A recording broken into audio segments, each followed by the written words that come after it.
ప్రతిరోజు న్యూస్ పేపర్లో చూస్తూ ఉంటాము, న్యూస్లో చూస్తూ ఉంటాము స్టాక్ మార్కెట్స్ గురించి. అసలు స్టాక్ మార్కెట్ ఇదంతా మనం అర్థం చేసుకునే ముందు వాట్ ఈజ్ మార్కెట్ అన్న విషయాన్ని ఒకసారి చూద్దాం. So what is market? మనకి బార్టర్ సిస్టమ్ దగ్గర నుంచి మనం చూసినట్లయితే మనకి ఏదో కావాల్సిన ఐటెం ఇంకొకళ్ళకి ఇచ్చేసి వాళ్ళ దగ్గర నుంచి మనకు కావాల్సిన ఐటెం తీసుకుని ఒక సిస్టమే బార్టర్ సిస్టమ్గా వచ్చింది.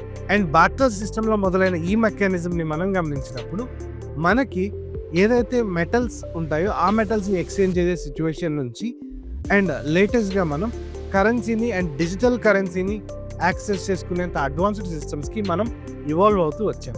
అండ్ బార్టర్ సిస్టమ్ అయినా, మెటల్స్ ఎక్స్చేంజ్ అయినా, లేదా కరెన్సీ అయినా, లేదా డిజిటల్ అసెట్స్ అయినా, ఎనీథింగ్ మనకి ఇక్కడ జరగడానికి మెయిన్ రీజన్ ఒకళ్ళకేమో నీడ్ ఉంది, ఇంకొకళ్ళ దగ్గర ఏమో నీడ్ ఫుల్ఫిల్ చేసే సోర్స్ ఉంది.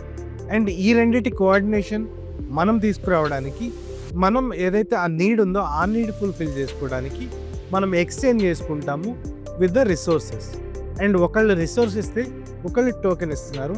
And from this we can say the transaction is a complete transaction. And ఇలా ఏదైతే మనం ట్రాన్సాక్షన్స్ చేసుకుంటున్నామో ఆ ట్రాన్సాక్షన్స్ మల్టిపుల్గా ఒకే చోట జరుగుతూ ఉంటే దాన్ని మనం మార్కెట్ అని చెప్పని అంటాం.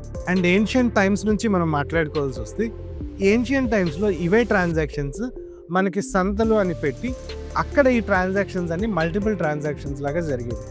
And with the time being ఇవన్నీ ఇవాల్వ్ అవుతూ వచ్చి సూపర్ మార్కెట్స్ ఇలా వచ్చి మనం ఇక్కడ ట్రాన్సాక్షన్స్ చేసుకుంటున్నాం. అండ్ ఎలా అయితే మనకి రిసోర్స్ ఎక్స్చేంజ్కి ఈ ట్రాన్సాక్షన్స్ జరగడానికి ఒక మార్కెట్ ఉందో అలాంటి మార్కెటే మనకి ఫినాన్షియల్ మార్కెట్ అని ఉంటుంది. సో ఈ ఫినాన్షియల్ మార్కెట్స్లో మనం చూసుకున్నప్పుడు mutual funds, currency exchanges, swaps ఇట్లాంటివి జరుగుతూనే ఉంటాయి.